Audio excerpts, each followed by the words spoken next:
The Spin-Off Podcast Network. K-pop to me means more than just listening to music. It's learning to be myself. The Spin-Off's new documentary, K-Pollies, follows 3 Pacific youth obsessed with K-pop. In a one-off documentary, see what they've found in Korean pop culture and how they bridge it with their own. When you start dressing, looking different, everyone side-eyes you. But in K-pop, they're just like, no, like celebrate yourself. Watch K-Pollies today at thespinoff.co.nz/videos. Made with the support of New Zealand On Air.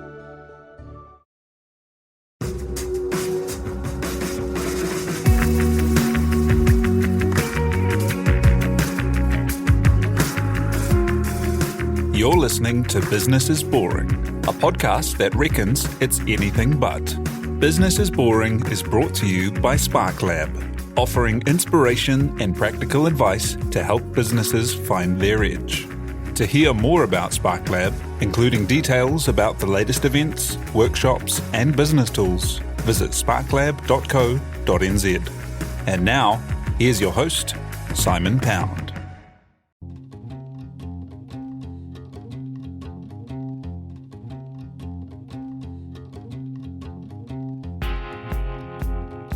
You're listening to Business is Boring, a podcast that reckons it's anything but. Business is Boring is made by The Spin-Off with help from Callaghan Innovation, New Zealand's innovation agency. Here's your host, Simon Pound. A few years after studying science, but beginning a career in cosmetics, lingerie and film, today's guest was reading a science journal for fun. A line about the properties of native bee excreted nesting material caught her eye and made her wonder if it might make a good bioplastic. What for some might have been a quick muse, for Veronica Harwood-Stevenson became a mission and then a company. It's taken her across New Zealand and Australia to find specimens, had her duck venomous locals and bushfires in Australia, found collaborators and funding, and led her to identify and be working to commercialise the product under the name Humblebee. To chat the journey, inspiration, and making that into action, Veronica joins us now. Morena. Hello. Hey, so tell me about that early career, studying science, starting a company in lingerie, working in cosmetics and film. What led you to be reading that science journal? I look back at my CV and I'm like, what was I doing? It was an interesting path, but I left science because I knew that I was far too social to be spending my 20s in a lab running repeat experiments. So and I'd seen a gap in the market for lingerie targeting big busted women. And so I ventured north to Wellington where there was a bigger market for that.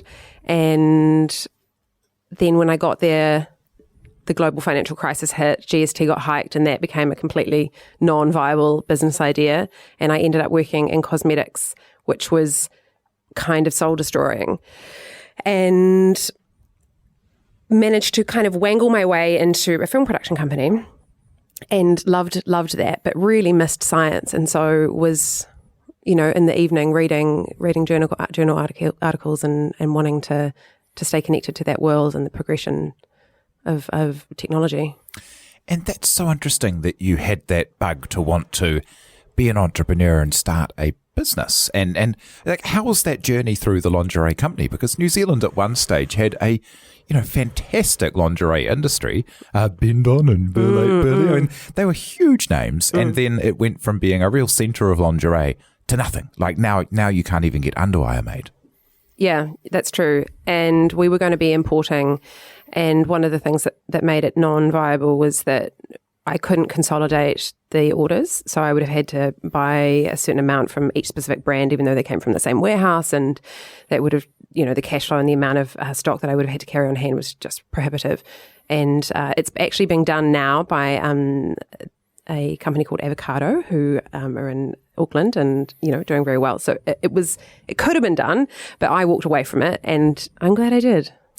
And in terms of the cosmetics, cosmetics is such an interesting area for people with a science background because a lot of the kind of the new interesting stuff in cosmetics has a great grounding in science.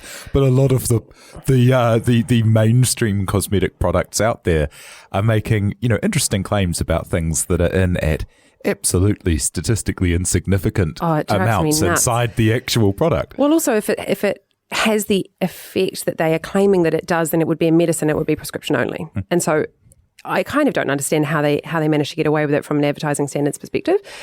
And I used to get in trouble at training for pointing out glaring inaccuracies in their material that they were asking us to spout to unsuspecting consumers. I love the line where they say, this contains ingredient X. Ingredient X has been shown to do this. And you're like, yeah, but it's in at 1 part per 1,000. Like, it's not doing anything in there, though. Or you're selling a face cream for $150 and its active ingredient is almond oil, which is $30 for half a litre. Yeah. Yeah, it's great, eh? And whenever anyone gets into making their own kind of cosmetics, they're like, what, these are all the same ingredients, and it cost me about $3. And I paid $80 for the last Which I ended up doing. I started a cosmetics brand sort of accidentally because I had a really sensitive skin and I made my own moisturizer and people started asking for it, and then it got out of control. Like I couldn't keep doing it as well as filmmaking and as well as Humblebee. But that was another business. Yeah, maybe one on the back burner. And so you're sitting there, you're working in film, you picked up the science journal and you're reading, as one does on their evenings, an article about native bee nest-making secretion properties. Well, the reason it caught my eye was that, like a lot of people, I thought there were two bees, a bumblebee and a honeybee. And this bee looked bizarre, and it lived by itself and not in a hive. And then and the entomologist who'd written the article had a kind of a whimsy throughout this academic kind of writing of, this would make quite a good bioplastic, or it's behaving like a plastic. And that was the thing that made me go, I wonder if any material scientists and not just insect scientists are looking at this material, and could I be the one to bring this to the attention of material scientists? What was it about the material that made it seem a good candidate to be a bioplastic? It was literally that line. What about the material? Sorry, like what could it do that made it seem to be like a bioplastic? Well, it was the lining of a nest, and so it was incubating the larvae of the bee, and it was protecting it from the outside world. So it was water resistant, and that was the thing that made me think it could be a good bioplastic. How interesting. And so someone raised that idea, and then what are your next steps from, because I'm sure lots of people every day must go, well, that's interesting, and just never follow anything up. And then what did you do to make that happen? And what was it about that idea that was something that you wanted to follow? Well, I'm kind of a research geek, so I just went down a rabbit hole of literature on these species and what kind of work had been done to characterize the properties of the material. And some of the stuff was astonishing. Like, they boiled it in 100 degrees hydrochloric acid overnight and it didn't degrade. And yet it's bioavailable and, safe to incubate growing bees. And that was pretty astonishing. And so the more I learned about it, the more I thought this is really quite magical. And I studied biology at university and biomimicry, the design concept of looking to nature to solve industrial problems or learning from nature, and was really just made so much sense to me. And so as I learned more and more about it, I just thought, I've got to get hold of this. I've got to get hold of some of it and do some more research on it. And so I applied for funding through Grow Wellington's then Bright Ideas Challenge, and was successful in getting a couple of grand for a market analysis grant. And they concluded, like I had, that this was a market problem, that plastic was, as we all know now, a huge issue and causing all sorts of pollution problems. And the plastics that have these type of properties, so the flame retardancy and water repellency, indestructible ones, are just super, super toxic, and bioaccumulate and cause all sorts of endocrine and tumour issues in humans and in indeed every kind of animal that they come across. And last forever. They last for an extraordinary amount of time. Kind of the tougher they are, the longer they last, kind of thing. Yeah. Exactly. They're kind of organically inert, which means, they're very stable, but they stick around. Yeah. And what about the properties of, I haven't seen kind of bee nests as, lasting forever or accumulating or causing a landfill issue. Does that biodegrade down? Is that one of the natures of that substance? Well, I'm glad you used that word, biodegrade, because it's one that kind of annoys me, because biodegrade really doesn't have a meaning. It can mean it just breaks down into smaller parts. And for me, we've got to move away from biodegradable and move towards bioavailable. So nature doesn't make waste, it makes nutrients for other organisms within an ecosystem, and that is where we've got to move to. And this is clearly bioavailable, because otherwise you would see a lot of it everywhere and it would be sticking around. And that idea of biodegradable, I love it too when I see it on a plastic bag. I'm like, yes, but, in a millennia. Exactly. Where's your timescale on this? Yeah. Well done. Like, the earth is biodegradable given long enough. Exactly. Cool. And so you got the market scan that said, yep, there's a problem here. And then how does one, because, as you mentioned, you thought there were only a couple of bees. And I read there was a fantastic story written about your business by a person named Nikki McDonald, which people can find on Stuff if they're reading. And it tells kind of like an Indiana Jones kind of story of discovery of trying to track down these bees. So, like, where does one find a native bee? And, maybe not even New Zealand. With difficulty, with great difficulty. Because they're solitary, you can't find their hive. You have to find them when they're foraging, and they forage because they wear their skeleton on the outside. They're sensitive to fluctuations in temperature, so they only forage when the nectar or the things that they're foraging on are the right temperature. And so you go in the morning and you go in the evening, and you have to go to the right plant, and then that plant is also being fed on by 1,000 other insects, and you're trying to find your species, and you're trying to find the female of your species. So it's a biological needle in a haystack. But to find the material itself, I basically researched who was involved in native bee work both in New Zealand and in Australia, and just cold called everyone and said, will you help me? And met this guy called Chris Fuller, and he has become a long-time collaborator with Humblebee and supplying the biological materials, and he sent the nesting material over, which we had analysed, and which told us that this was worth pursuing. But it also told us that this material was so robust that we needed to actually go and get the bees themselves in order to figure out how they were making it. So I flew over and met Chris for the first time. We'd been, collaborating for a couple of years at this point, and went and stayed with him and just spent a couple of weeks in the bush catching individually and keeping alive these bees. And they're tiny, like one of them drowned in a droplet of sugar water because they're so small. Are they kind of like more towards, if you're thinking of the scale of things, more towards a fruit fly than a bumblebee? Absolutely, yeah. Right. Yeah, they're tiny. And what do they look?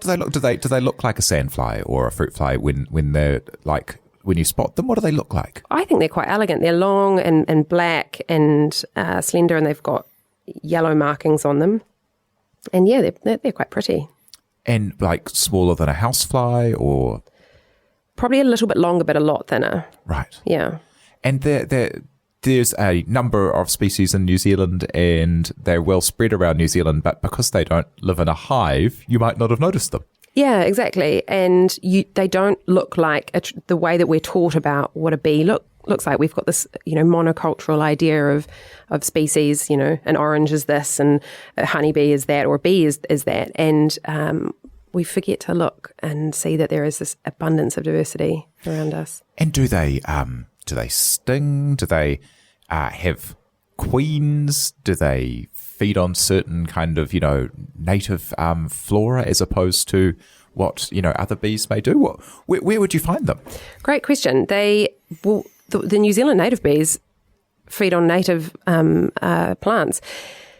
And one thing that I would, love to highlight to people is that pollinators and plants co-evolve. And so our native pollinators, our native bees, our native moths, without them, we don't have the plants that they pollinate.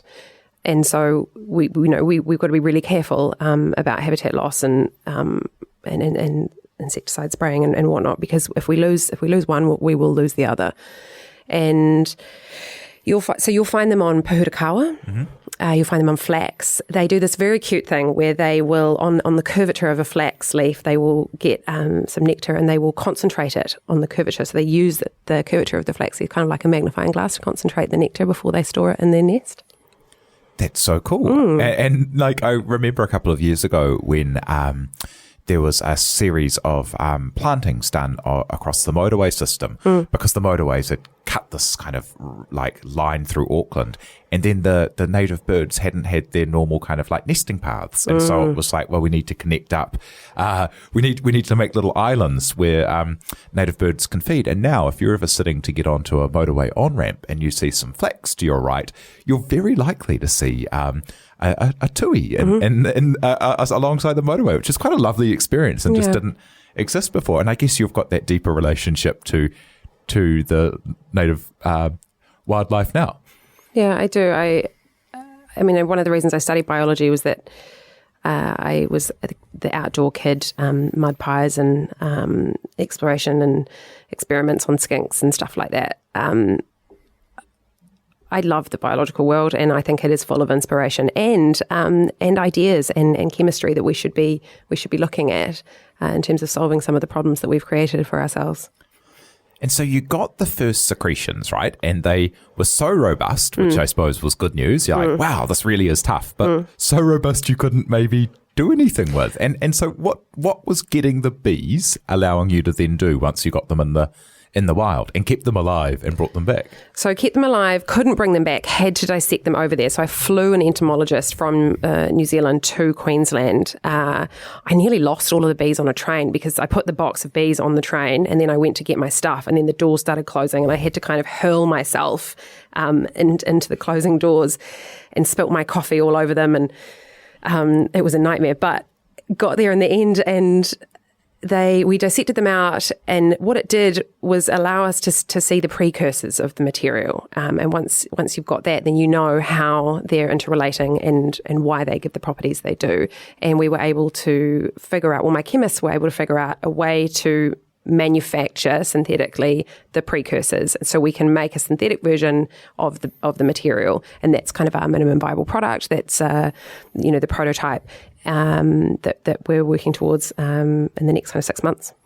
Wow. And so how have you gone about, so you started with the idea with a little bit of kind of seed funding from Grow Wellington, and then, at each stage, what have you had to kind of go out and do? Have you had to kind of like make the plan for the next few months and then get a new funding round? And is that kind of the process you're in at the moment?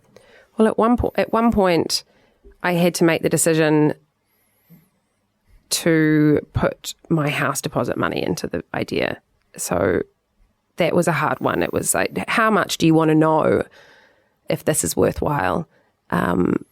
And I sat with that for a month or two and eventually was like, this is going to bug me for the rest of my life if I don't answer this question.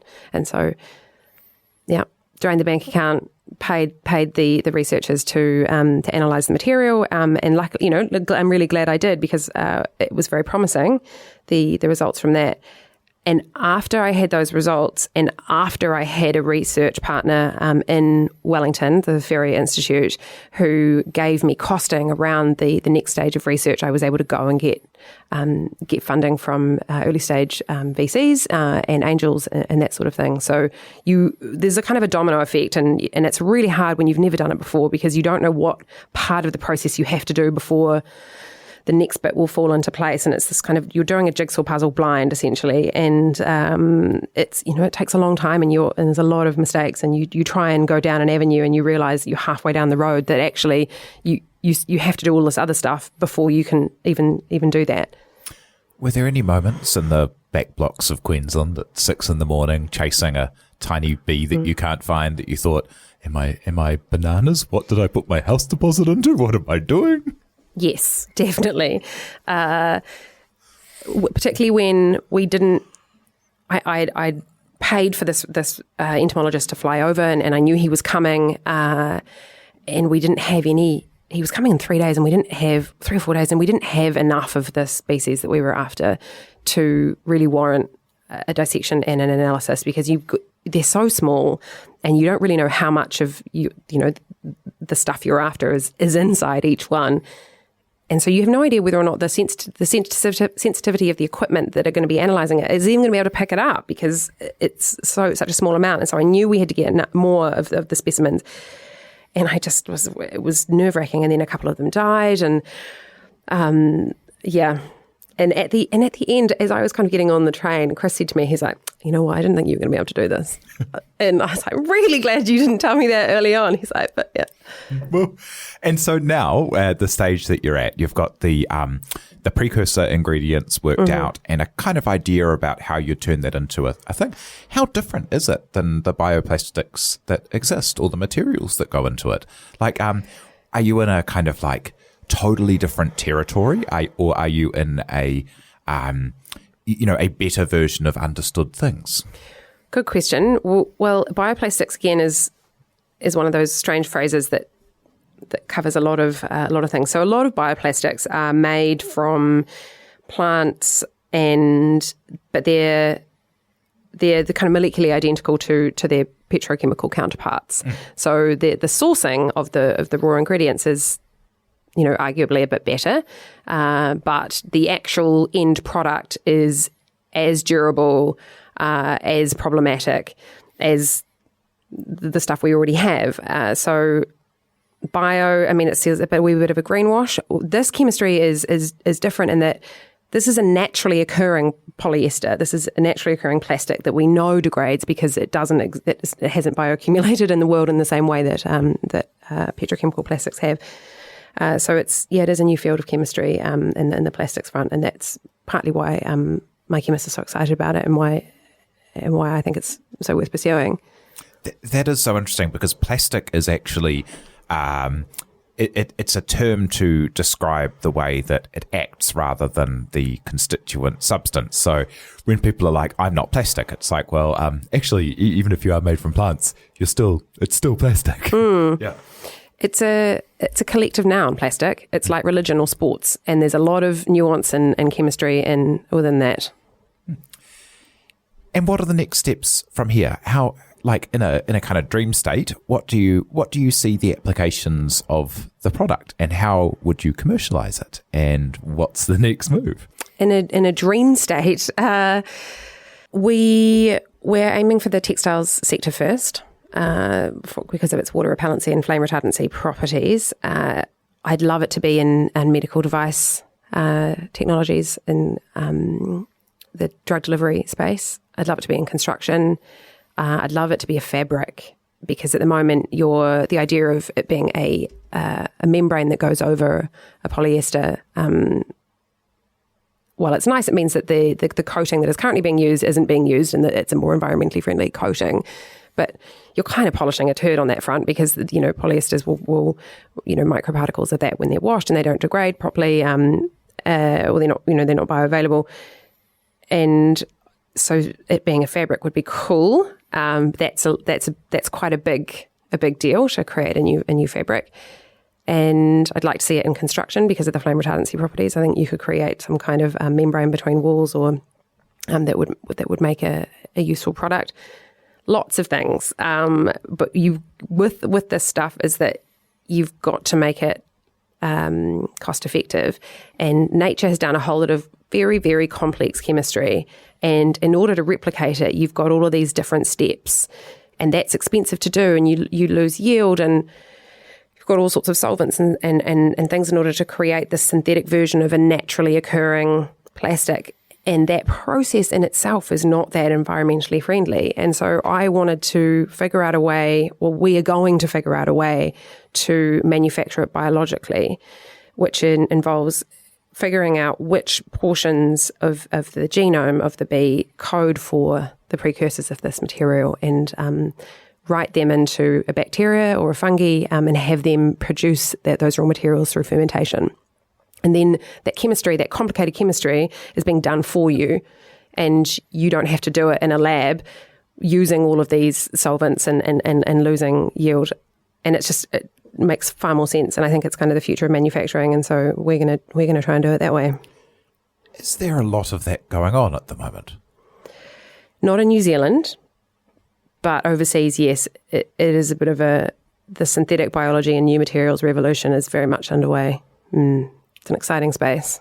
It sounds tremendously exciting. And having been through the process up to this stage so far, what do you wish you'd known earlier?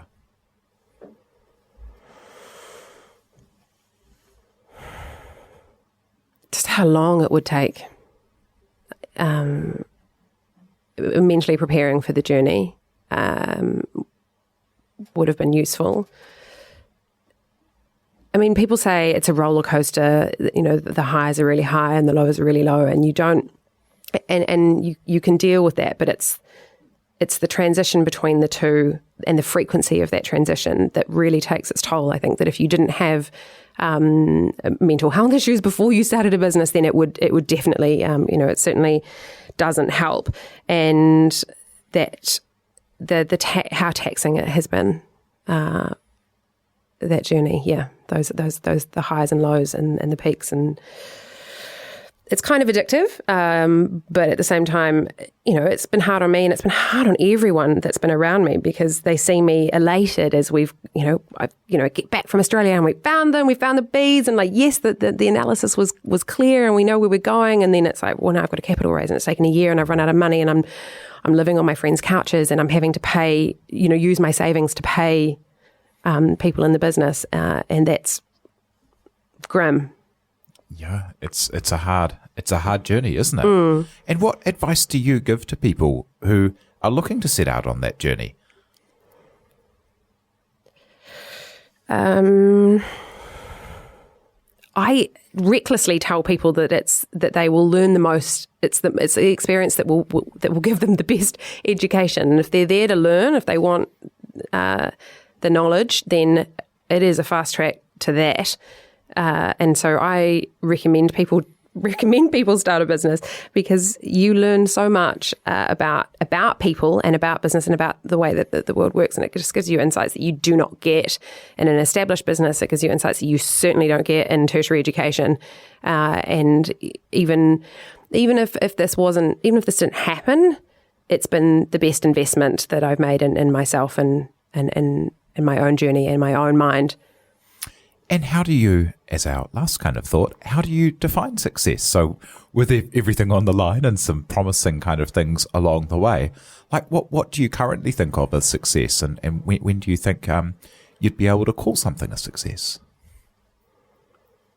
For me personally, or for the business? For both, yeah. A product in market is a success for me in business. Personally, it's always been about the mission. It's always been about the impact. This whole thing started because I studied reproductive biology and had learnt about a class of chemicals that disrupted normal reproduction. And these are the chemicals we're using in high performance plastics. And I remember asking my professor at the time, when did we stop using these? And she's like, we didn't. We continue to use them, and we use more and more of them every year. And that terrified me. And it should terrify everyone. And so that was the thing that stuck with me, that when I read that article, I think made me go, this is worth pursuing, because I knew how much of a problem it was, and I knew that regulation would eventually come, given the huge amount of scientific evidence that these were so problematic to human health. And so for me, it's a reduction in environmental pollutants. That's success for me personally.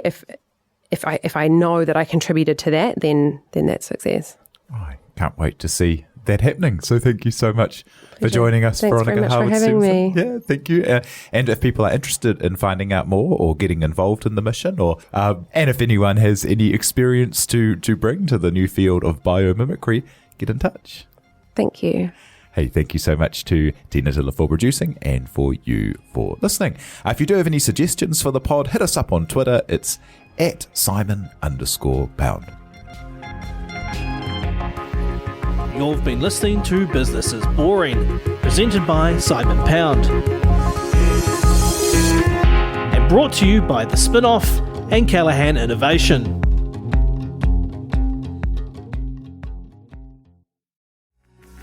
From the Spin-Off Podcast Network, that was Business is Boring, brought to you by SparkLab. Make sure you're following Business is Boring wherever you get your podcasts. And for more information on SparkLab, visit sparklab.co.nz.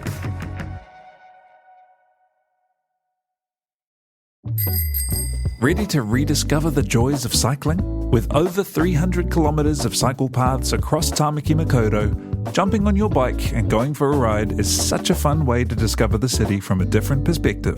Cycling is getting more and more popular across Auckland, so now's a great time to join the hype and give cycling a go. Head to at.govt/cycling to find your nearest cycleway today. The Spin-Off Podcast Network.